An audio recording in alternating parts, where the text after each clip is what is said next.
हिंदुस्तान के कारण हर किसी को नया नया इनोवेशन। लेकिन अगर कोई जाकर के उनको कहे कि आज हमारे मुझे भी आप लोगों से मिलने का मोह इस बार छोड़ना पड़ रहा है और मुझे भी एक नए फॉर्मेट में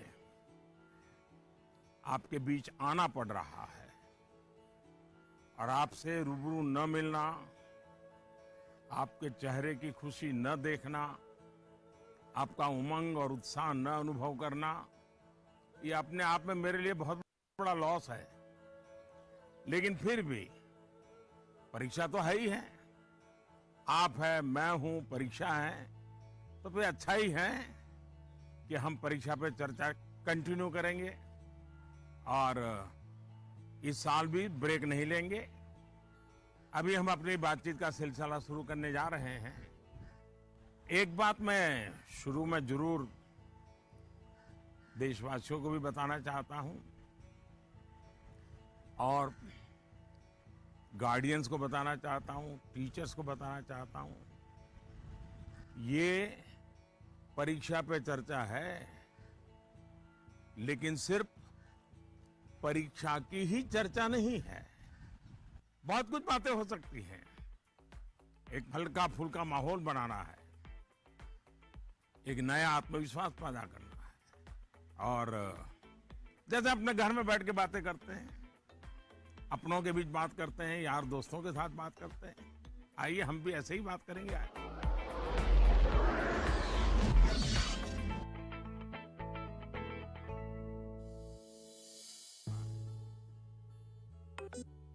नमस्कार हॉनरेबल पीएम सर। नमस्कार नमस्कार। मेरा नाम एन पल्लवी है। मैं 9वीं कक्षा पढ़ रही हूँ। सर, हम अक्सर ऐसा महसूस करते हैं कि पूरा साल पढ़ाई ठीक चल रही होती है, लेकिन जैसे ही परीक्षा निकट आती है बहुत ही तनावपूर्ण स्थिति हो जाती है। कृपया इसके लिए कोई उपाय बताइए सर। बहुत धन्यवाद सर। धन्यवाद पल्लवी। मुझे बताया गया है कि इसी तरह का और भी एक सवाल है। सादर अभिनंदन आदरणीय प्रधानमंत्री जी। मेरा नाम अर्पण पांडे है। मैं global Indian international school Kuala Lumpur Malaysia में 12वीं कक्षा का छात्र हूँ। मैं आपसे अपनी भावी भविष्य की सफलता हेतु एक प्रश्न के उत्तर की आकांक्षा करता हूँ और आशा करता हूँ कि आप इसमें मेरा मार्गदर्शन करेंगे। मेरा प्रश्न है, परीक्षा की तैयारी के दौरान हमारे मन में आने वाले भय और तनाव से हम कैसे उभरे? कि क्या होगा अगर अच्छे अंक और अच्छा कॉलेज मिलेगा या नहीं? धन्यवाद। पल्लवी, अर्पण, देखिए आप जब ये फियर की, डर की बात करते हैं तो मुझे भी डर लग जाता है। अरे ऐसी कौन सी बात है जिसके लिए डरना चाहिए? क्या पहली बार एग्जाम देने जा रहे हो क्या पहले कभी एग्जाम दी नहीं? क्या आपको मालूम नहीं था कि मार्च महीने, अप्रैल महीने में एग्जाम आती है? सब पता है, पहले से पता है, साल भर पहले से पता है। अचानक तो नहीं आया है, और जो अचानक नहीं आया है, कोई आसमान नहीं टूट पड़ा है। इसका मतलब हुआ कि आपको डर एग्जाम का नहीं है, आपको डर किसी और का है। और वो क्या है? आपके आसपास एक माहौल बना दिया गया है कि यही एग्जाम सब कुछ है, यही जिंदगी है। और इसके लिए पूरा सामाजिक वातावरण, कभी कभी स्कूल का वातावरण भी, कभी कभी माँ बाप भी, कभी अपने रिश्तेदार भी एक ऐसा माहौल बना देते हैं, ऐसी चर्चा करते हैं कि जैसे कोई बहुत बड़ी घटना से आपको गुजरना है, बहुत बड़े संकट से गुजरना है। मैं उन सब से कहना चाहूंगा, खास करके मैं पेरेंट्स से कहना चाहता हूं, आपने क्या करके रख दिया है? मैं समझता हूं कि ये सबसे बड़ी गलती है। हम आवश्यकता से अधिक ओवर कॉन्शियस हो जाते हैं, हम थोड़े ज्यादा ही सोचने लग जाते हैं और इसलिए मैं समझता हूं कि जिंदगी में ये कोई आखिरी मुकाम नहीं है। ये जिंदगी बहुत लंबी है, बहुत पड़ाव आते हैं, एक छोटा सा पड़ाव है। हमें दबाव नहीं बनाना चाहिए, चाहे टीचर हो, स्टूडेंट हो, परिवारजन हो, यार दोस्त हो। अगर बाहर का दबाव कम हो गया, खत्म हो गया, तो एग्जाम का दबाव कभी महसूस नहीं होगा।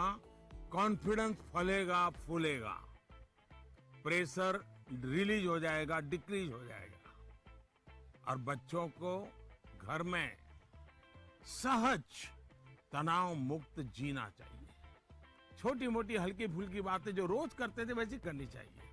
देखिए दोस्तों, पहले क्या होता था, पहले माँ बाप बच्चों के साथ ज्यादा इन्वॉल्व रहते थे और सहज भी रहते थे और कई विषयों पर इन्वॉल्व रहते थे।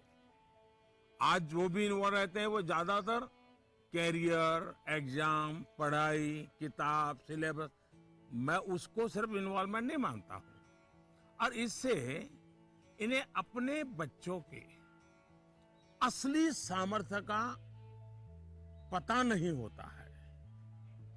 अगर माँ बाप ज्यादा इन्वॉल्व है तो बच्चों की रुचि, प्रकृति, प्रवृत्ति, इस सब को अच्छी तरह समझते हैं और जो कमियां हैं उन कमियों को समझ करके उसको भरने की कोशिश करते हैं। और उसके कारण बालक का कॉन्फिडेंस लेवल बढ़ता है, उसकी स्ट्रेंथ माँ बाप को पता है, उसकी वीकनेसेस माँ बाप को पता है, और उसके कारण माँ बाप समझते हैं कि ऐसे समय वीकनेसेस को बाजू में करो, स्ट्रेंथ को जितना बल दे सकते हो दो। लेकिन आज कुछ माँ बाप इतने व्यस्त हैं कि उन्हें बच्चों के साथ रियल सेंस में इन्वॉल्व होने का समय ही नहीं मिलता। इसका परिणाम क्या होता है, आज बच्चे के सामर्थ्य का पता लगाने के लिए पेरेंट्स को एग्जाम के रिजल्ट का शीट देखना पड़ता है, और इसलिए बच्चों का आकलन भी बच्चों के रिजल्ट तक ही सीमित हो गया है। मार्क्स के परे भी बच्चे में कई ऐसी चीजें होती हैं जिन्हें पेरेंट्स मार्क ही नहीं कर पाते हैं। साथियों, हमारे यहाँ एग्जाम के लिए एक शब्द है कसौटी, मतलब खुद को कसना है। ऐसा नहीं है एग्जाम आखिरी मौका है, बल्कि एग्जाम तो एक प्रकार से एक लंबी जिंदगी जीने के लिए अपने आप को कसने का उत्तम अवसर है, एक अपॉर्चुनिटी है। समस्या तब होती है जब हम एग्जाम को ही जैसे जीवन के सपनों का अंत मान लेते हैं, जीवन मरण का प्रश्न बना देते हैं।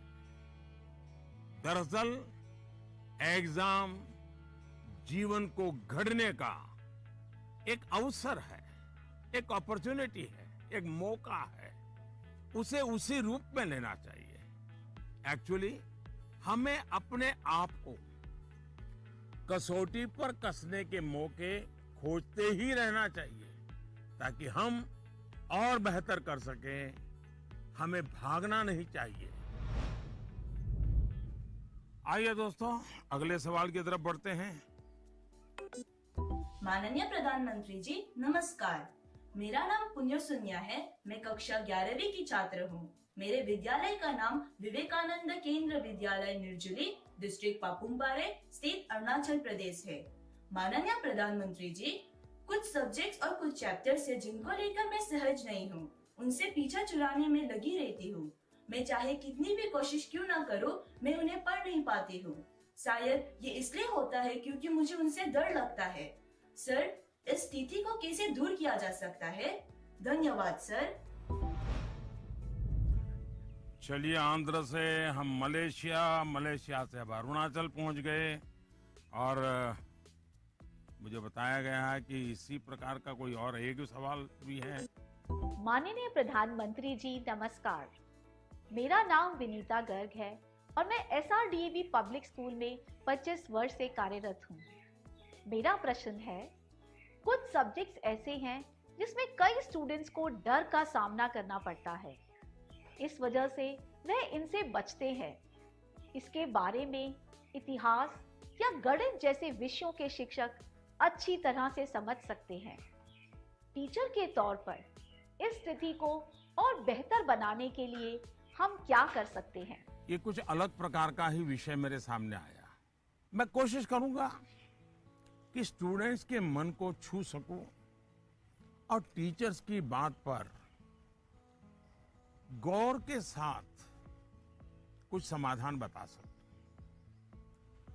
आप दोनों ने किसी खास सब्जेक्ट या चैप्टर से डर की बात कही है।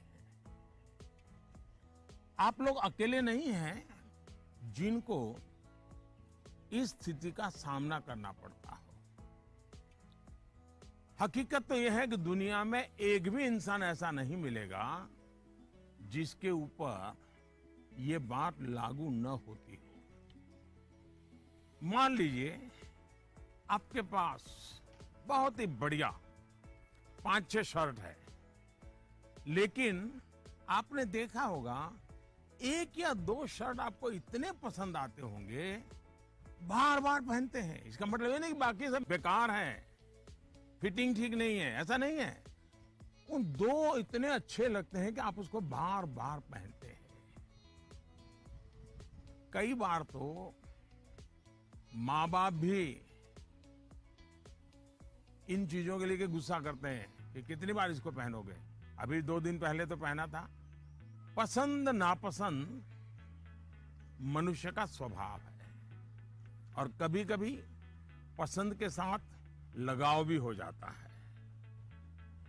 और इसमें डर की, दुविधा की क्या बात है कि हमने डरना चाहिए? दरअसल होता क्या है, जब आपको कुछ चीजें ज्यादा अच्छी लगने लगती हैं तो उनके साथ आप बहुत कंफर्ट हो जाते हैं, बहुत कंफर्टेबल लगता है, सहज हो जाते हैं। लेकिन जिन चीजों के साथ आप सहज नहीं होते, उनके तनाव में आपकी 80% एनर्जी आप उसी में लगा देते हैं। और इसलिए स्टूडेंट से मैं यही कहूंगा कि आपको अपनी एनर्जी को इक्वली डिस्ट्रीब्यूट करना चाहिए। सभी विषयों में बराबर बराबर।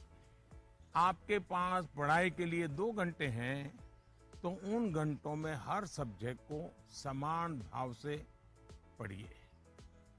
अपने समय को इक्वल डिस्ट्रीब्यूट करिए। साथियों, आपने देखा होगा टीचर्स, माता पिता हमें सिखाते हैं कि जो सरल है वो पहले करें। ये आम तौर पर ये कहा जाता है और एग्जाम में तो खास तौर पर बार बार कहा जाता है जो सरल उसको पहले करो भाई, जब टाइम बचेगा तब वो कठिन है उसको हाथ लगाना।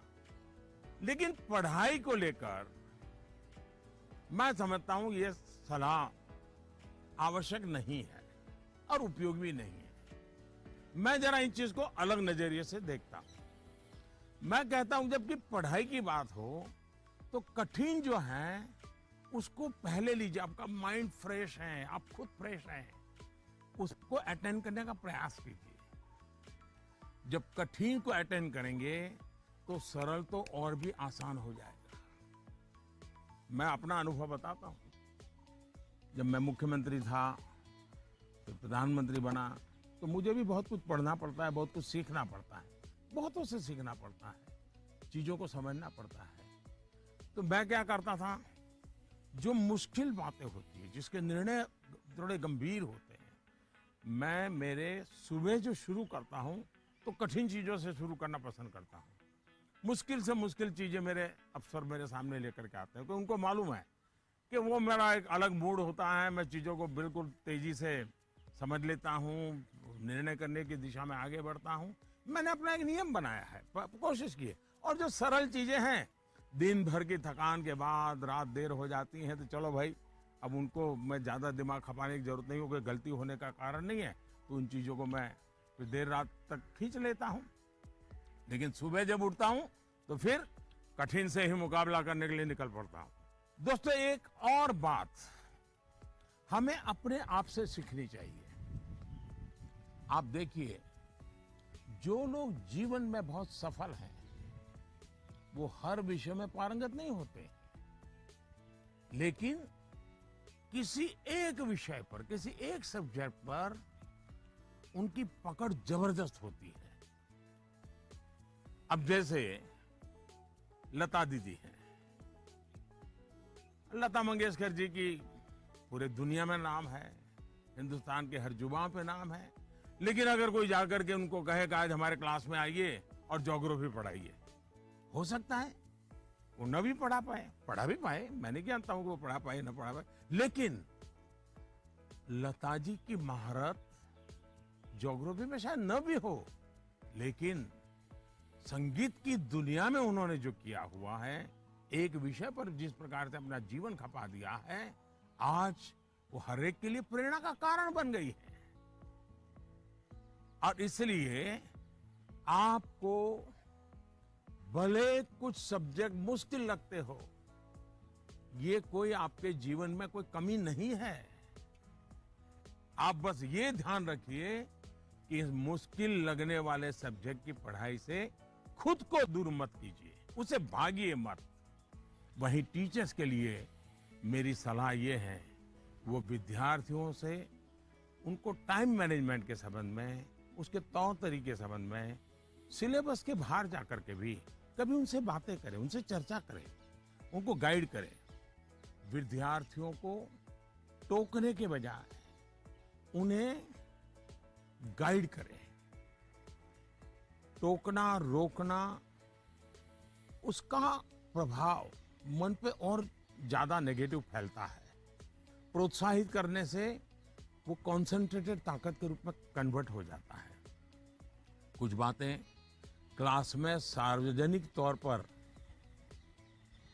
जरूर कहें ताकि सबका प्रबोधन होगा, लेकिन बहुत सी बातें ऐसी होती हैं जब किसी एक बच्चे को बुला करके चलते चलते थोड़ा सर पे हाथ रख करके बहुत ही प्यार से कहें, देखो भैया तुम इतने बढ़िया करते हो, जरा देखो इसको जरा थोड़ा ये कर लीजिए, देखिए तुम्हारे में बहुत बड़ी ताकत है, आप देखिए ये बहुत काम आएगा, बहुत काम आएगा। एक काम करिएगा, आपके जीवन में ऐसी कौन सी बातें थी जो कभी आपको बहुत कठिन लगती थी और आज आप उसको बड़ी सहजता से कर पा रहे हैं? ऐसे कुछ कामों की लिस्ट बनाइएगा। जैसे साइकिल चलाना कभी आपको कठिन लगा होगा, लेकिन अब वही काम आप बहुत सरलता से करते लेते होंगे। कभी तैरने की बात आई होगी, बहुत डर लगा होगा, उतरने से भी डर लगा होगा, लेकिन आप अच्छे तरह आज तैरना सीख गए होंगे। मतलब जो कठिन था उसको आपने कन्वर्ट कर दिया। आपके जीवन में ऐसी सैकड़ों चीजें होगी, अगर आप ये याद करके जरा किसी कागज पर लिख लेंगे तो कभी आपको किसी को भी, मुझसे भी कठिन वाला सवाल पूछना ही नहीं पड़ेगा, क्योंकि कभी कोई चीज आपको कठिन लगेगी ही नहीं। मुझ पे भरोसा कीजिए दोस्तों, एक बार करके देखिए। Honorable Prime Minister Ji, Vanakkam. I am Neelanand, studying 12th standard in Vivekananda Kendra Vidyalaya Metric Higher Secondary School, Kanyakumari. Dear sir, during this pandemic situation, after the online classes, we all get more free time than usual. I would like to know how can we make the best use of our free time. My thanks to our Honorable Prime Minister for giving this opportunity. वणक्कम। Mummy papa को पता चलेगा ना कि आप परीक्षा के समय में खाली समय की बात कर रहे हैं, तो फिर देखिए क्या क्या होता है। खैर, मुझे ये सवाल बहुत अच्छा लगा कि आप एग्जाम के समय भी खाली समय पर ध्यान दे रहे हैं, खाली समय पर चर्चा कर रहे हैं। देखिए दोस्तों, खाली समय इसको खाली मत समझिए, ये खजाना है, खजाना। खाली समय एक सौभाग्य है, खाली समय एक अवसर है। आपकी दिनचर्या में खाली समय के पल होने ही चाहिए, वरना तो जिंदगी एक रोबोट जैसी हो जाती है। दरअसल खाली समय दो तरह के हो सकते हैं।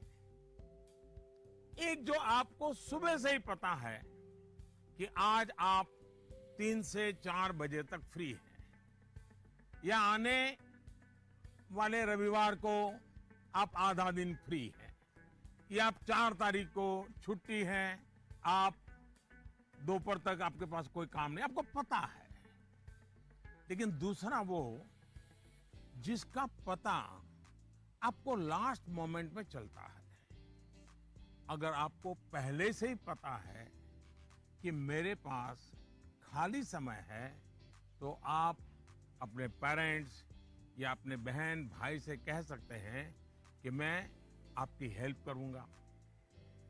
आपको क्या काम करना है, आप क्या कर रहे हैं, मैं क्या हेल्प कर सकता हूं।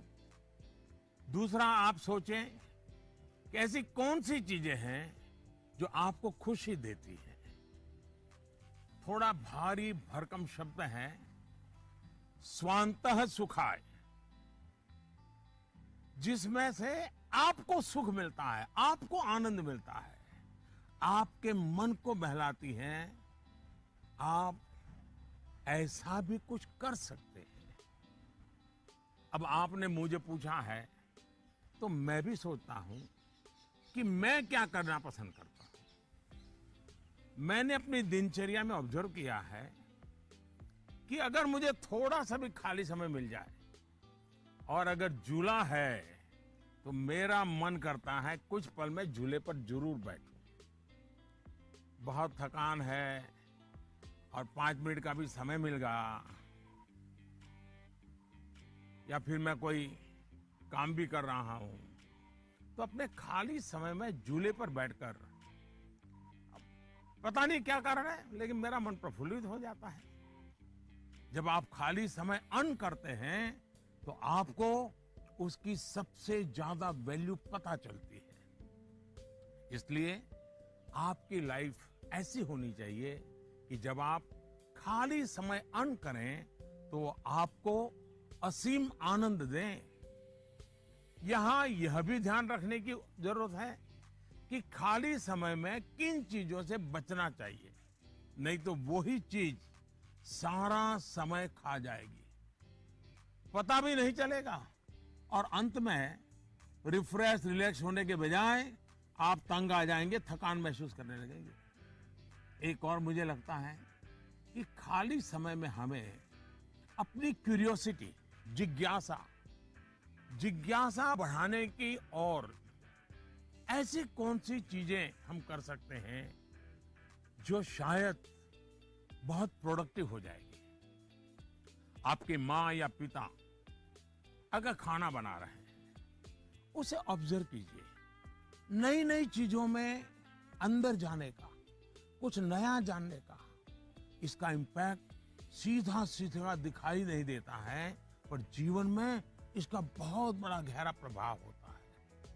फ्री टाइम का एक और बेस्ट यूज हो सकता है कि आप कुछ गतिविधियों से अपने आप को जोड़ें, जिसमें आप को एक्सप्रेस कर पाए, आपकी यूनिकनेस को बाहर ले आ सके, जिसमें आप अपनी इंडिविजुअलिटी से जुड़ सके। ऐसा करने के बहुत से तरीके हैं, और आप भी ऐसे बहुत से तरीके जानते हैं। स्पोर्ट्स हैं, म्यूजिक है, राइटिंग है, पेंटिंग है, स्टोरी राइटिंग है। आप बहुत कुछ कर सकते हैं। अपने थॉट्स को, इमोशंस को एक्सप्रेस करने का एक क्रिएटिव तरीका दीजिए, अवसर दीजिए। नॉलेज का दायरा कई बार वहीं तक सीमित होता है जो आपको उपलब्ध है, जो आपके आसपास है, लेकिन क्रिएटिविटी का दायरा नॉलेज से भी बहुत दूर तक आपको ले जाता है, बहुत विस्तार के फलक पर ले जाता है। क्रिएटिविटी आपको उस क्षेत्र में ले जा सकती है जहां पहले कभी कोई नहीं पहुंचा, जो नया हो। हमारे यहाँ कहा जाता है, जहां न पहुंचे रवि वहां पहुंचे कवि।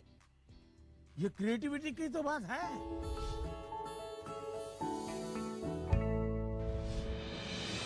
With the world's largest COVID vaccination drive, India is leading the way.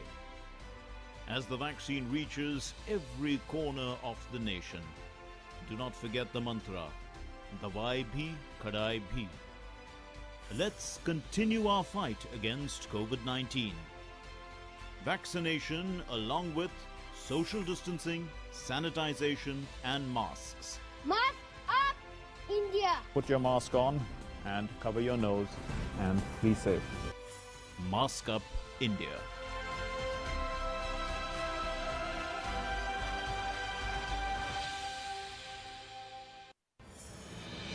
दवाई भी कड़ाई भी का मंत्र लिए वैक्सीनेशन की चल रही है लहर, गांव गांव शहर शहर।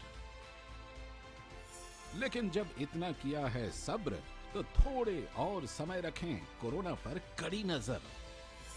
ना छोड़ें 2 गज दूरी, सैनिटाइजेशन और मास्क की सावधान डगर। रहें इस खतरे से सचेत हर प्रहर। कोरोना को हराना है तो मास्क जरूर लगाना है। Mask up, India!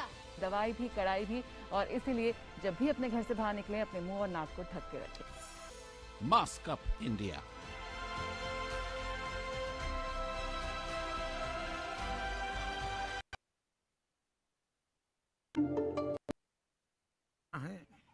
सर, आज माँ बाप के लिए बच्चे बड़े करना थोड़ा मुश्किल हो गया है। कारण है आज का जमाना और आज के बच्चे। ऐसे में हम कैसे ये सुनिश्चित करें कि हमारे बच्चों का व्यवहार, आदतें और चरित्र अच्छा हो। प्रवीण कुमार एक जागरूक पिता के रूप में शायद मुझे पूछ रहे हैं। बड़ा कठिन सवाल है मेरे लिए। मैं कहूंगा कि पहले तो आप स्वयं चिंतन करें, आत्मचिंतन करें। क्या ऐसा तो नहीं है कि जीवन जीने का जो तरीका आपने चुना है, आप चाहते हैं वैसे ही जिंदगी आपके बच्चे भी जिए, और थोड़ा सा भी उनमें बदलाव आता है तो आपको लगता है कि पतन हो रहा है, वैल्यूज का ह्रास हो रहा है। मुझे बराबर याद है, एक बार मैं स्टार्टअप से जुड़े हुए नौजवानों से मैंने एक समारोह किया। तो बंगाल की एक बेटी जिसने स्टार्टअप शुरू किया है अपनी पूरी कैरियर छोड़ करके, तो उसने अपना अनुभव बताया। वो मुझे हमेशा याद रहता है। उस बेटी ने कहा कि मैंने अपनी नौकरी छोड़ दी, कैरियर छोड़ दी और स्टार्टअप शुरू किया, और मेरी माँ को जब पता चला तो मेरी माँ ने तुरंत कहा सर्वनाश। यानी इतना माँ को झटका लगा। लेकिन बाद में वो बेटी स्टार्टअप में बहुत सफल रही थी। आपको सोचना चाहिए कि आप अपने भाव विश्व में अपने बच्चों को जकड़ने का प्रयास तो नहीं कर रहे हैं, और इसलिए आपका परिवार, आपकी परंपराएं, उसमें मूलभूत मूल्यों को कैसे जोड़ दें, हमें आइडेंटिफाई करना चाहिए। जैसे हमारे यहां कहा जाता है, जन सेवा ही प्रभु सेवा है। ये हमारे शास्त्रों में मूल्य के रूप में है। लेकिन आपके घर में पूजा पाठ तो बहुत होती है। दुनिया को दिखता है कि आप बहुत धार्मिक हैं, रिचुअल से भरा जीवन है, लेकिन आप जनसेवा में कहीं नजर नहीं आते हैं। अब जब आपकी संतान यह विरोधाभास देखती हैं, तो उसके मन में कॉन्फ्लिक्ट शुरू हो जाता है, सवाल खड़े हो जाते हैं। और सवाल उठना स्वाभाविक में है। उसी प्रकार से भी हमारे मूल्य हैं कि जीव मात्र से परमात्मा का वास है। उसी प्रकार से हम सबकी मान्यता है और हमें यह सिखाया गया है, हमारे जीवन मूल्य के रूप में प्रस्थापित हो चुका है और हमारी सोच है कि जीव मात्र में परमात्मा का वास है। लेकिन आपके घर में जो काम करने आते हैं, झाड़ू पोछा लगाने आते हैं, लिफ्ट चलाने वाला होता है, आपको स्कूल में छोड़ने वाला ऑटो रिक्शा ड्राइवर है, क्या कभी आपने उनसे उनके सुख दुख की चिंता और चर्चा की है? क्या कभी आपने पूछा वे आपके परिवार में तो किसी को कोरोना नहीं हुआ है ना? आपके परिवार के तो सब सुखी है ना? आप जिस गांव से आए हो उस गांव में तो सब ठीक है ना? क्या आपने कभी पूछा है? अगर आप ऐसा करते तो आपको अपने बच्चे को मूल्य नहीं सिखाने पड़ते। मैं आप पर सवाल नहीं खड़े कर रहा, एक सामान्य व्यवहार की बात कर रहा। कुछ लोग वाकई ऐसा नहीं करते। बच्चे का बर्थडे होता है, बहुत सारी तैयारियां होती हैं। कितने लोग अपने घर में काम करने वालों से कहते हैं कि जो भी काम करना है 5 बजे तक पूरा कर दो, 6 बजे जब मेहमान आना शुरू हो जाएंगे तब तुम भी हमारे परिवार के मेहमान के रूप में कपड़े पहन करके, अच्छे कपड़े पहन करके परिवार के सबको लेकर के आ जाना। आप देखिए, आप उनसे क्या कहते हैं? आज घर में बहुत से मेहमान जाने वाले हैं, देर तक रुकना पड़ेगा। आप ऐसा कहने के बजाय क्या कहते हैं? देखो, कल बहुत मेहमान आने वाले हैं, बहुत काम है, तुम घर बता के आ जाना, देर से आऊंगा, देर से आऊंगी।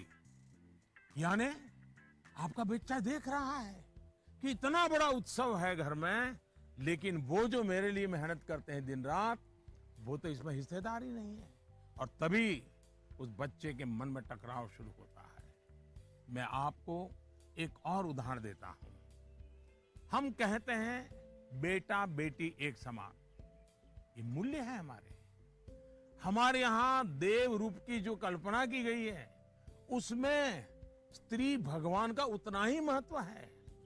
लेकिन हमारे घर के वातावरण में बेटे और बेटी के बीच जाने अनजाने में जो ट्रीटमेंट किया जाता है उसमें असमानता होती है।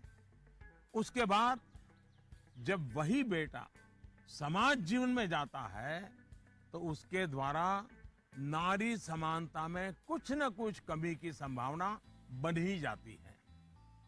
ये सही है कि परिवार के संस्कार अच्छे होते हैं तो बुराइयां हावी नहीं होती हैं, लेकिन 19-20 का ही फर्क होता है। बेटा बेटे के व्यवहार में कुछ न कुछ कमी रह जाती है। इसलिए हमने जो अपना भाव विश्व बनाया हुआ है वो जब व्यवहार की कसौटी पर खरा नहीं उतरता है तब बच्चों के मन में अंतर्द्वंद शुरू हो जाता है। इसलिए मूल्यों को कभी भी थोपने का प्रयास न करें, मूल्यों को जीकर प्रेरित करने का प्रयास करें। आखिरकार बच्चे बड़े स्मार्ट होते हैं, जो आप कहेंगे उसे वो करेंगे या नहीं करेंगे ये कहना मुश्किल है, लेकिन इस बात की पूरी संभावना होती है कि जो आप कर रहे हैं वो उसे बहुत बारीकी से देखता है और दोहराने के लिए लालायित हो जाता है। और जब आप इन मूल्यों के साथ हमारे इतिहास, हमारे पुराण, हमारे पुरखों की छोटी छोटी बातों को सहजता से जोड़ेंगे तो बच्चे भी प्रेरित होंगे। आचार व्यवहार में उतरना आसान हो जाएगा।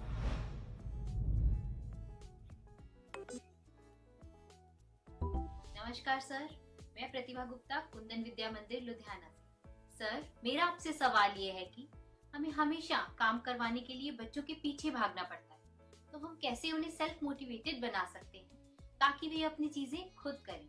धन्यवाद। आप बुरा न माने तो मैं जरा इस विषय में आपसे अलग राय रखता हूं।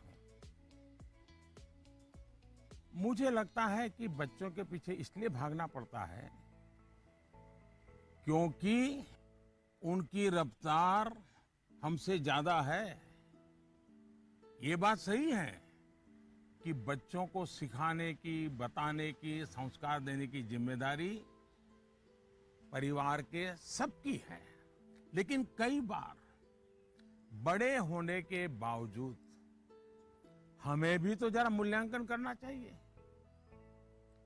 हम एक सांचा तैयार कर देते हैं और बच्चे को उसमें ढालने की कोशिश करते रहते हैं और समस्या यहीं से शुरू होती है।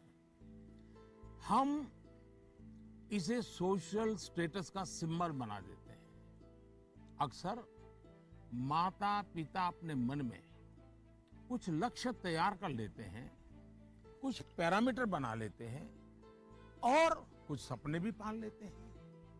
फिर अपने उन सपनों और लक्ष्यों को पूरा करने का बोझ बच्चों पर डाल देते हैं। हम अपने लक्ष्यों के लिए बच्चों को जाने अनजाने में, माफ करना मुझे, मेरा शब्द कहीं कठोर लगेगा, जाने अनजाने में हम बच्चों को इंस्ट्रूमेंट मानने लगते हैं। और जब बच्चों को उस दिशा में खींचने में विफल हो जाते हैं तो ये कहने लगते हैं कि बच्चों में मोटिवेशन और इंस्पिरेशन की कमी है। किसी को भी मोटिवेट करने का पहला पार्ट है ट्रेनिंग, प्रॉपर ट्रेनिंग। एक बार बच्चे का मन ट्रेन हो जाएगा तब उसके बाद मोटिवेशन का समय शुरू होगा। ट्रेनिंग के कई माध्यम, कई तरीके हो सकते हैं। अच्छी किताब, अच्छी मूवीज, अच्छी कहानियां, अच्छी कविताएं, अच्छे मुहावरे या अच्छा अनुभव, ये सब एक प्रकार से ट्रेनिंग के ही टूल्स हैं। जैसे कि आप चाहते हैं आपका बच्चा सुबह उठ करके पढ़े, आप उसे कहते हैं, बोलते भी हैं, डांटते भी हैं, लेकिन आपको सफलता नहीं मिलती। लेकिन क्या आपके घर में कभी ऐसी किताबों की चर्चा होती है जिसमें इनडायरेक्टली सुबह उठने के फायदों की चर्चा हो? हमारे यहाँ आध्यात्मिक जीवन के लोग ब्रह्म मुहूर्त से ही उनका दिवस प्रारंभ हो जाता है और वो उसी के नॉर्म्स का पालन करते हैं। तो दूसरी ओर आजकल 5 AM क्लब की भी चर्चा होती है। क्या आपने ऐसी किसी किताब की घर में चर्चा की है या कोई ऐसी मूवी या डॉक्यूमेंट्री देखी है जिसमें इस बारे में वैज्ञानिक तरीके से, तर्कबद्ध तरीके से, इमोशंस के साथ बातें बताई गई हो? ये एक बार करके देखिए। सुबह उठने के लिए बच्चे की ट्रेनिंग खुद ही हो जाएगी। एक बार मन ट्रेन हो गया, मन में बच्चा समझ गया कि सुबह उठने का क्या फायदा है, तो फिर वो खुद मोटिवेट होने लगेगा। यही तो एनवायरनमेंट क्रिएशन होता है जिसकी घर में सबसे ज्यादा जरूरत है। आप बच्चे के बचपन का वो समय याद करिए जब आप उसको गोद में लेते थे। मान लीजिए आपकी जेब में पेन है या आपने चश्मा पहना है, बच्चा उसे खींचता है, चश्मा उतारता है, तो आप क्या करते हैं? आप बच्चे को अगर चश्मा वापस लेने की कोशिश करते हैं तो वो रोता है, पेन वापस लेने की कोशिश करते हैं तो रोता है। तो समझदार माँ बाप क्या करते हैं? उसको एक बड़ा बॉल उसके सामने खड़ा कर देते हैं, लेकर के खड़े हो जाते हैं। बच्चा क्या करता है?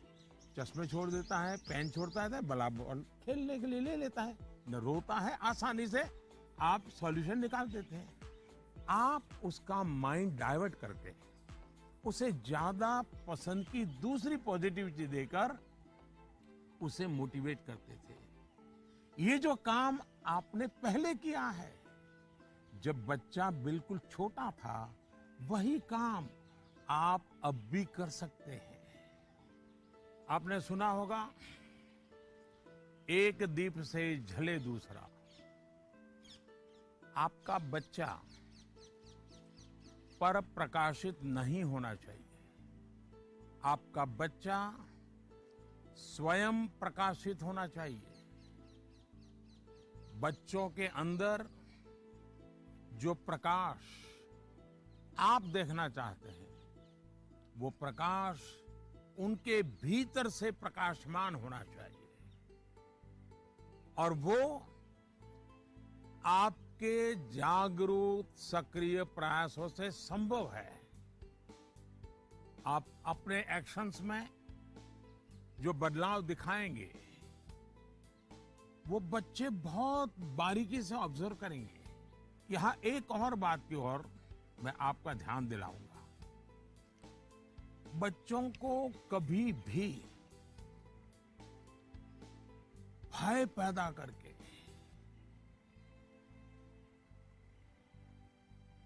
ये होगा तो ये होगा, ऐसा होगा तो ऐसा होगा, कृपा करके ऐसी कोशिश मत कीजिए।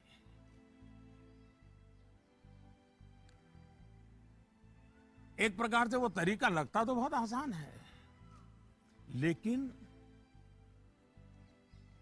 इससे एक तरह से नेगेटिव मोटिवेशन की संभावनाएं बढ़ जाती है।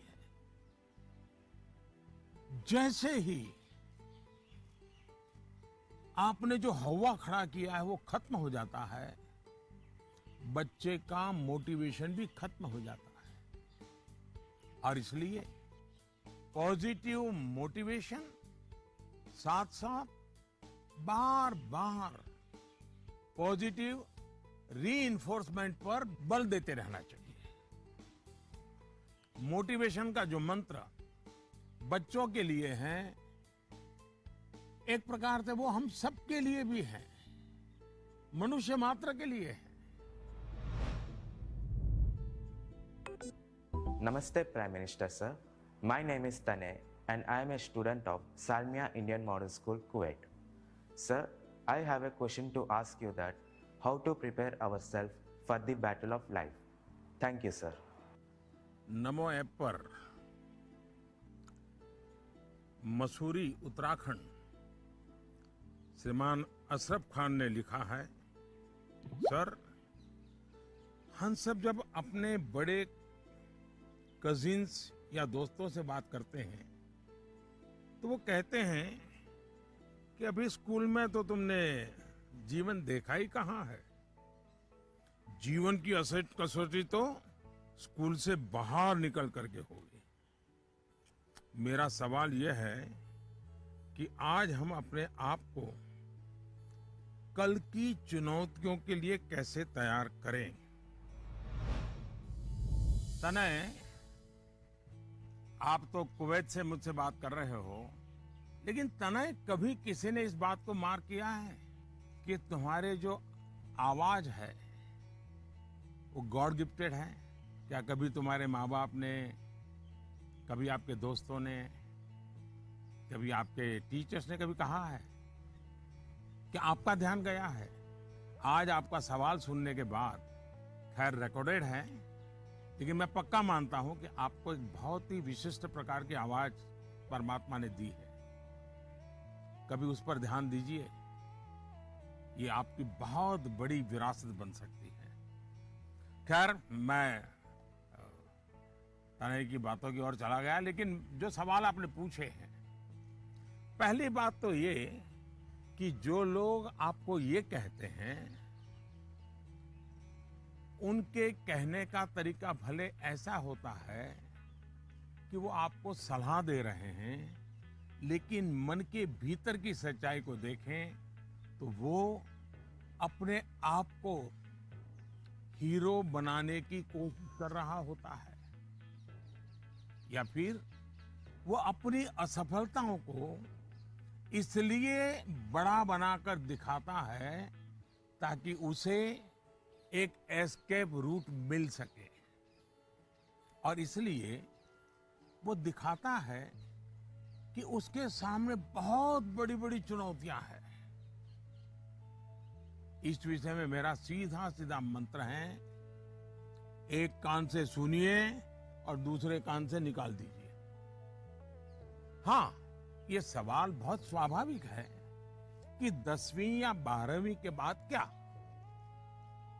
ये हर बच्चे के मन में होता है, और न मैं इससे इनकार कर सकता हूं और न कोई और उससे इनकार कर सकता है।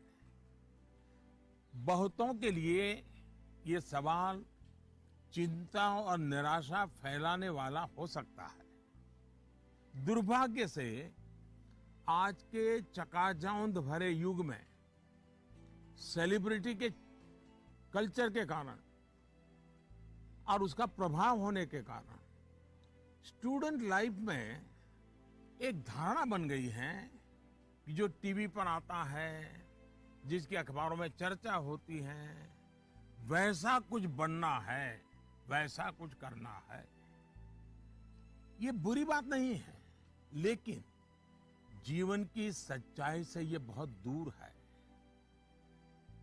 ये जो प्रचार माध्यमों में 1000-2000 लोग हमारे सामने आते हैं, दुनिया इतनी छोटी नहीं है। इतनी बड़ी विश्व व्यवस्था, इतना लंबा मानव इतिहास, इतनी तेजी से हो रहे परिवर्तन बहुत सारे अवसर लेकर के आते हैं। जीवन की सच्चाई ये है कि जितने लोग हैं उतनी विभिन्नताएं हैं, जितने लोग हैं उतने अवसर भी है। हमें अपनी जिज्ञासा का दायरा बहुत बड़ा करने की आवश्यकता है, उसको विस्तार देने की आवश्यकता है, और इसलिए आवश्यक है कि 10वीं क्लास में, 12वीं क्लास में भी आप अपने आसपास के जीवन को ऑब्जर्व करना सीखिए। आपके आसपास इतने सारे प्रोफेशन है, नेचर ऑफ जॉब्स है,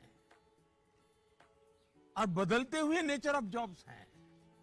खुद को ट्रेन करिए, अपनी स्किल बढ़ाइए और उसका लाभ उठाइए।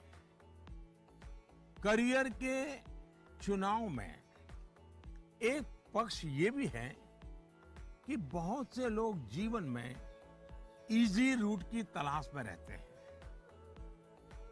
बहुत जल्दी वाहवाही मिल जाए, आर्थिक रूप से बड़ा स्टेटस बन जाए, ये इच्छा ही जीवन में कभी कभी, हर बार नहीं लेकिन कभी कभी, अंधकार की शुरुआत भी करने का कारण बन जाती है। फिर ये अवस्था ऐसी होती है जिसमें सपने पालना और देखना जरा अच्छा लगता है। सपनों में खोए रहना अच्छा लगता है। सपने देखना अच्छी बात है, लेकिन सपने को लेकर के बैठे रहना और सपनों के लिए सोते रहना, ये तो सही नहीं है। सपनों से आगे बढ़कर अपने सपनों को पाने का संकल्प, ये बहुत महत्वपूर्ण है। आपको सोचना चाहिए कि आपका वो कौन सा एक सपना है जिसे आप अपने जीवन का संकल्प बनाना चाहेंगे। जैसे ही आप ये संकल्प ले लेंगे, आपको आगे का रास्ता भी उतना ही साफ दिखाई देने लगेगा। माननीय प्रधानमंत्री जी प्रणाम। माफ करिएगा, मेरा सवाल परीक्षा पे आधारित नहीं है, पर कृपया करके आप इस पे हंसिएगा नहीं। आजकल के बच्चे प्रॉपर खाना नहीं खाना चाहते, सारा टाइम चिप्स, चॉकलेट और जंक पे उनका ध्यान रहता है। आप कृपया करके हमें ये बताइए कि हमें इसके बारे में क्या करना चाहिए।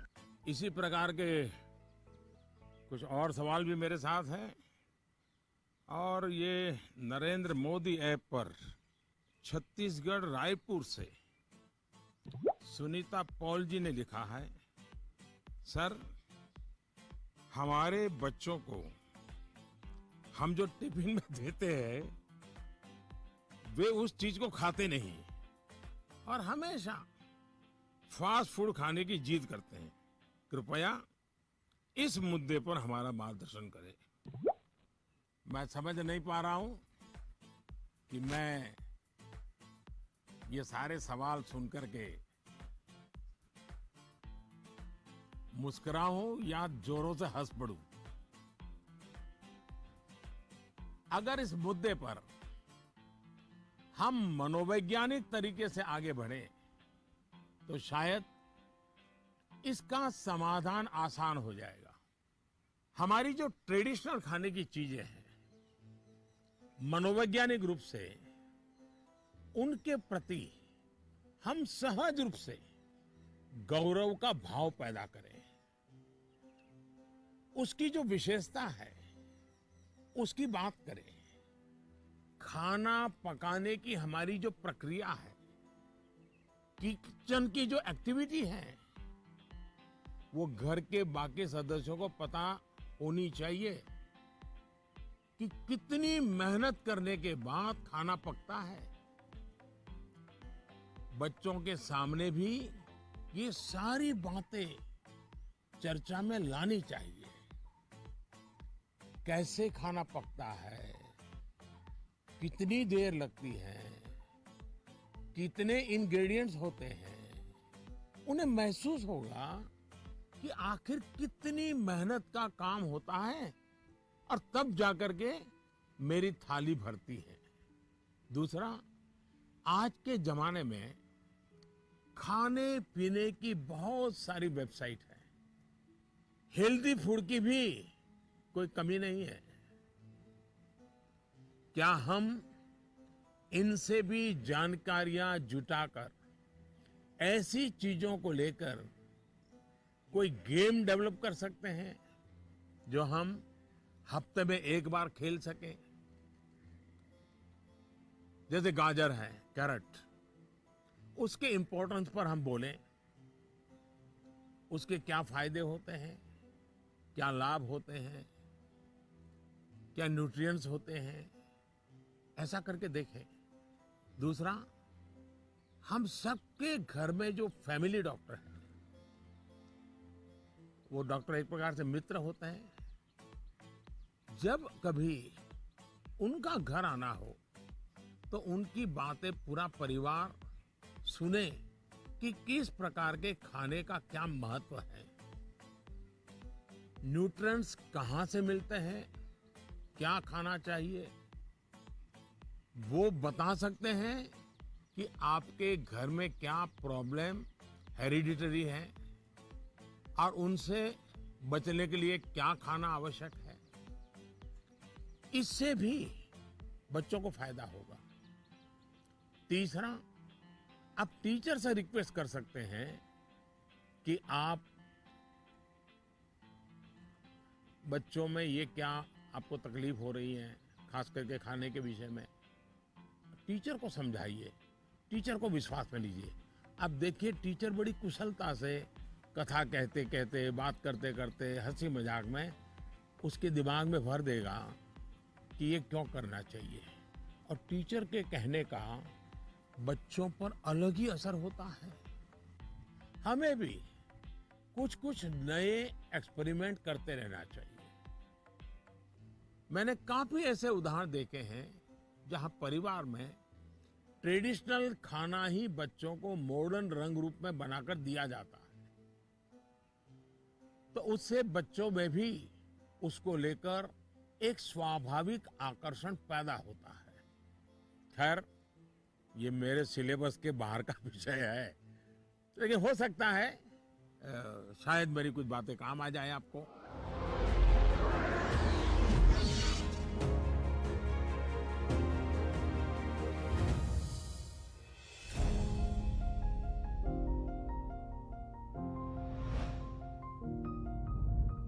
दिव्यांका, नमस्कार। दिव्यांका क्या पढ़ती हो? जी सर, मैं कॉमर्स की छात्रा हूँ। और पुष्कर की ही रहने वाली हो? जी सर। तो पुष्कर की कोई पवित्र चीज का मुझे वर्णन करोगी? क्या है पुष्कर की विशेषता? पुष्कर में एकमात्र ब्रह्मा मंदिर है। हाँ। और जो पुष्कर राज है वह 68 तीर्थों का गुरु है। अच्छा, ब्रह्मा का क्या रोल रहा है? जी, उन्होंने पृथ्वी को क्रिएट किया है। अच्छा बताइए दिव्यांका, क्या सवाल था आपके मन में? सर, मेरे कुछ मित्र ऐसे हैं जिनकी मेमोरी एवरेज है। वे किसी भी विषय को कितना भी पढ़ ले, वे परीक्षा में उसे याद नहीं रख पाते हैं। सर, वे ऐसा क्या करें कि वे उस विषय को याद रख सके? अच्छा, तो आपको मेमोरी की जड़ी बूटी चाहिए। जी सर। देखिए दिव्यांका, आप सबसे पहले अपनी डिक्शनरी से इस शब्द को डिलीट कर दीजिए।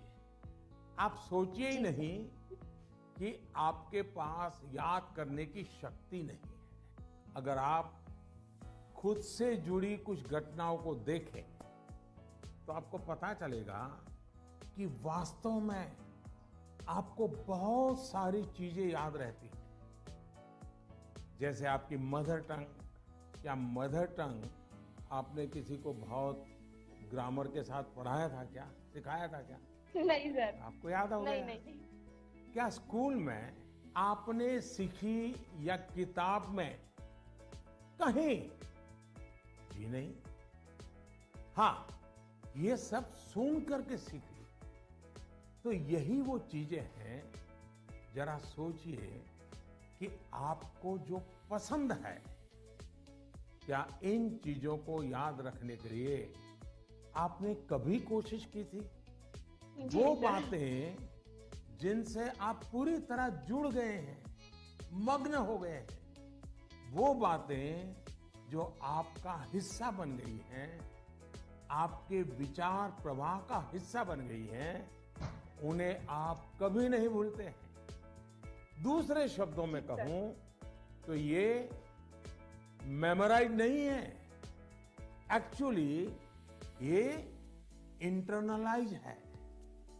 और इंटरनलाइज करना यही इसका एक अच्छा रास्ता है।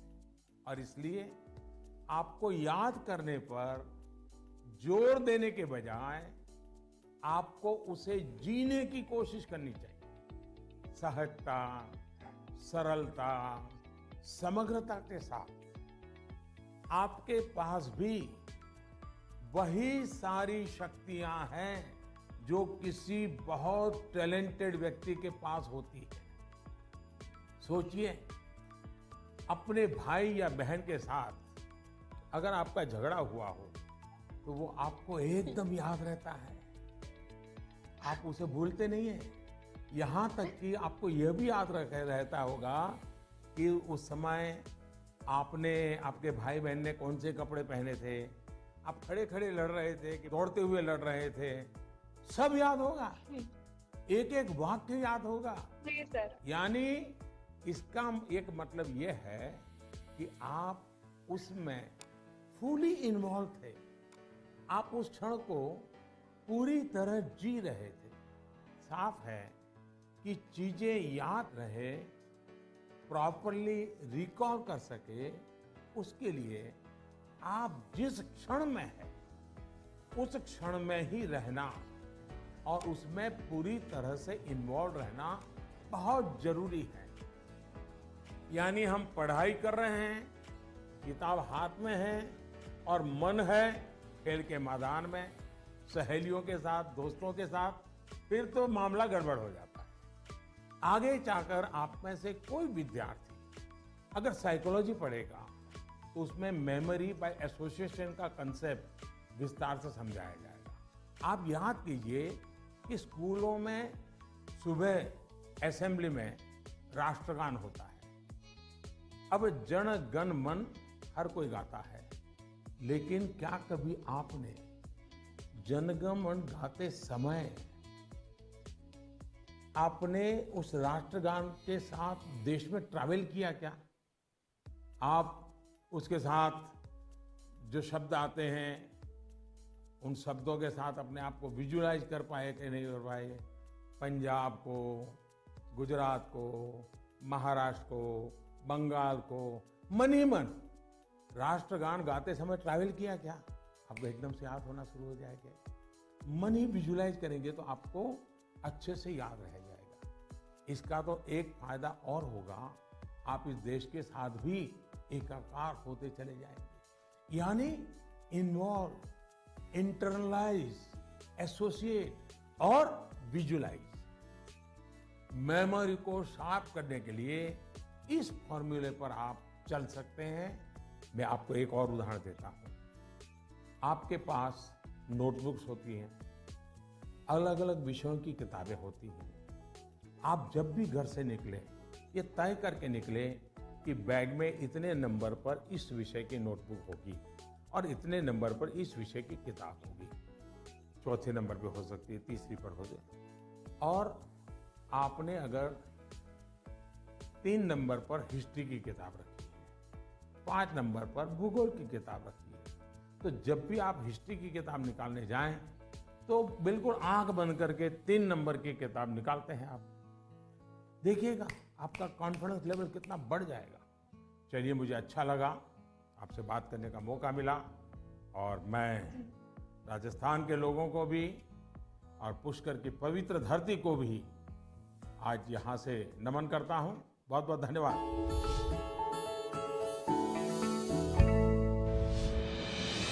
With the world's largest COVID vaccination drive, India is leading the way.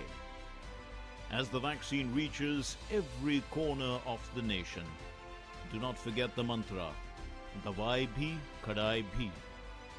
Let's continue our fight against COVID-19.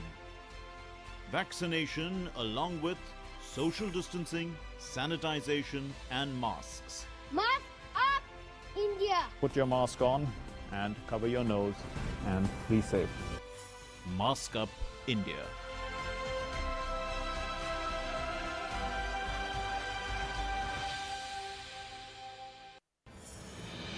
दवाई भी कड़ाई भी का मंत्र लिए वैक्सीनेशन की चल रही है लहर, गांव-गांव, शहर-शहर। लेकिन जब इतना किया है सब्र, तो थोड़े और समय रखें कोरोना पर कड़ी नजर। ना छोड़ें 2 गज दूरी, सैनिटाइजेशन और मास्क की सावधान डगर। रहें इस खतरे से सचेत हर प्रहर। कोरोना को हराना है तो मास्क जरूर लगाना है। Mask up, India! दवाई भी कड़ाई भी, और इसीलिए जब भी अपने घर से बाहर निकलें अपने मुंह और नाक को ढक के रखें। Mask up, India.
नमस्ते जी। नमस्कार सर। हाँ, बताइए।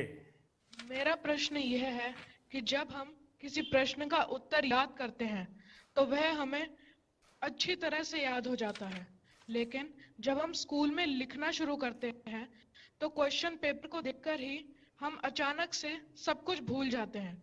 सर, कृपया करके यह बताइए कि ऐसा क्यों होता है। Thank you sir. आपका शुभ नाम क्या? सुहान सहगल, अच्छा सहगल जी, आप पढ़ते कहाँ हैं? Alcon international school. अच्छा, ये सवाल पहले किसी को पूछा है? नहीं सर। नहीं पूछा। मम्मी पापा को पूछा? नहीं सर। टीचर को पूछा? नहीं सर। लो, बड़े कमाल के हो यार। मैं ही मिला क्या तुम्हें? लेकिन आपका सवाल मैं समझता हूं ज्यादातर विद्यार्थियों के मन में ही रहता है। जब मैं भी तुम्हारी तरह पढ़ता था ना, तो ये बात तो मन में रहती थी कि यार पता नहीं क्यों याद नहीं आ रहा है। देखिए, परीक्षा हॉल में जाते समय आपको अपने मन को बिल्कुल शांत करके जाना चाहिए। मैं अभी टीवी स्क्रीन पर आपको देख रहा हूं, इतना शांत आपका चेहरा है, इतने विश्वास के साथ आप बैठे हैं, मुस्कुराते भी हैं। ये जो अवस्था है ना, एग्जामिनेशन में जाए ना तब भी ऐसा ही रहिए, आपको कभी नहीं भूलेंगे।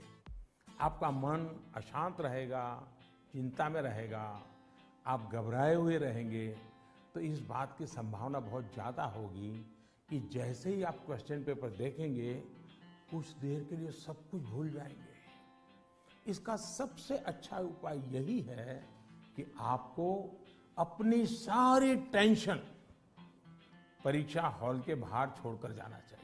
और आपको ये भी सोचना चाहिए कि जितनी तैयारी आपको करनी थी, आपने कर ली है। अब आपका फोकस प्रश्नों के अच्छे से उत्तर देने में होना चाहिए। आप इस बात से भी नहीं घबराइए कि कुछ नया आ गया तो क्या होगा, कुछ ऐसा आ गया जो आपने पढ़ा ही नहीं है तो क्या होगा। और मैं सभी को कहूंगा, परीक्षा के तनाव को कम करने के लिए बिना टेंशन लिए परीक्षा देने के लिए बहुत सारी एक्टिविटीज, बहुत सारे उपाय आपको एग्जाम वॉरियर बुक में दिए गए हैं। और अभी भी एग्जाम वॉरियर बुक को एक मैंने नया एडिशन, इस मुझे कोरोना में थोड़ा समय मिल गया तो मैंने इसको थोड़ा इम्प्रूवमेंट भी किया है, कुछ एडिशन भी किया है। इस बार इसमें बच्चों के लिए ही मंत्र नहीं है, बल्कि मैंने पेरेंट्स के लिए भी काफ़ी कुछ लिखा है। कई सारी एक्टिविटीज नमो ऐप पर भी दी हुई है। आप इसमें पार्टिसिपेंट करके अपने मित्रों के साथ शेयर भी कर सकते हैं। और मुझे विश्वास है, थोड़ा सा प्रयास कीजिए, मन में से निकल जाएगा और आपको पक्का फायदा होगा। और आपके साथियों, और मैं ही आपसे चाहूंगा कि आपको जब भी फायदा हो तो मुझे लिख करके दीजिए। एग्जाम वॉरियर पढ़ करके मुझे चिट्ठी लिखिए। लिखोगे ना? जी सर। वाह, शाबाश। Thank you sir. नमस्ते जी। मेरा नाम भारवी पोपट है। मैं गुजरात अहमदाबाद के ग्लोबल मिशन इंटरनेशनल स्कूल संस्कार धाम के कक्षा 11वीं कॉमर्स की छात्रा हूँ। श्रीमान, इस कोरोना काल में उद्योग, व्यापार, सरकार को भी तकलीफ आई होगी, लेकिन क्या आपने सोचा है कि विद्यार्थियों को क्या तकलीफ आई? सर, इस संकट को मैं अपने जीवन में किस रूप में याद रखूं? ऐसा लगता है कि हम छात्रों का एक साल निरर्थक हो गया हो। मेरी जगह आप होते तो क्या करते? आपका मार्गदर्शन हमें दिशा देगा। धन्यवाद। धारवी आपका छोटा भाई है? बड़ा भाई, छोटा भाई कोई है घर में? छोटी बहन है। हैं? छोटी बहन है सर। छोटी बहन है। अच्छा जी सर। छोटी बहन को ऐसे ही डांटती हो जैसे अभी कह रही थी? नहीं सर। है?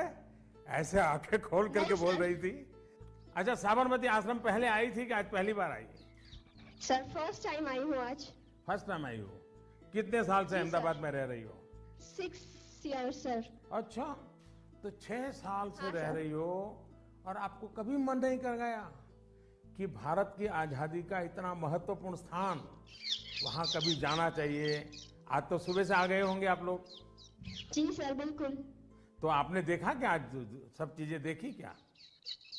हाँ सर, देखी। मन को शांति का अनुभव हुआ? हाँ सर, बहुत शांति का अनुभव हुआ। देखिए, जा करके अपने संस्कार धाम के दोस्तों को भी कहो कि साबरमती आश्रम जाना चाहिए और अपने परिवार और मित्रों के भी कहो कि साबरमती आश्रम जाना चाहिए और वहाँ की शांति का अनुभव करना चाहिए। कुछ पल मौन, कुछ पल मौन वहाँ बैठना चाहिए। करोगे? हाँ सर। अच्छा, अब आप चलिए आपके सवाल पर आता हूँ। मैं तो एकदम से धार्मिक को उपदेश ही देने लग गया था। देखिए, आपकी बात बिल्कुल सही है। जहां तक कोरोना का प्रश्न है, मैं तो इसे इस रूप में देखता हूं कि जो गलती आपने नहीं की उसका खामियाजा आपको उठाना पड़ा। ये आपके लिए जीवन की एक सीख है कि कई बार जीवन में बहुत कुछ अचानक घटता है, अकल्पनीय घटता है, और इन घटनाओं पर आपका कोई नियंत्रण नहीं होता है। कोरोना में भी हम कह सकते हैं कि बच्चों का, युवाओं का जो नुकसान हुआ है वो बहुत बड़ा है। बचपन के लिए तो 1 साल का नुकसान बड़ी इमारत की नींव में एक खालीपन जैसा है। इस कमी को भरना आसान नहीं है। स्कूल एज मतलब हंसना, खेलना, मिट्टी में खेलना, मिट्टी उछालना, गर्मी, सर्दी, बरसात, हर चीज का आनंद, दोस्तों के साथ, क्लासरूम में, टीचर के साथ गप्पे मारना, बातें करना, घर की छोटी सी भी घटना चारों दौर एकदम से बता देना, उनके बीच रहना, ये सब जीवन की विकास यात्रा के लिए बहुत अनिवार्य होता है। इन सब चीजों से आप सहज ही कितना कुछ सीख सकते हैं। आपको भी लगता ही होगा, कोरोना काल के पहले का समय आप याद करते होंगे तो सोचते होंगे कि कितना कुछ मिस किया है। लेकिन कोरोना काल में अगर काफी कुछ खोया है तो बहुत कुछ पाया भी है। कोरोना की सबसे पहली सीख तो यही है कि आपने जिस चीज को, जिन जिन लोगों को मिस किया, उनकी आपके जीवन में कितनी बड़ी भूमिका है, ये इस कोरोना काल में ज्यादा पता चला है। आपको इस बात का एहसास हुआ कि किसी को भी फॉर ग्रांटेड नहीं लेना चाहिए।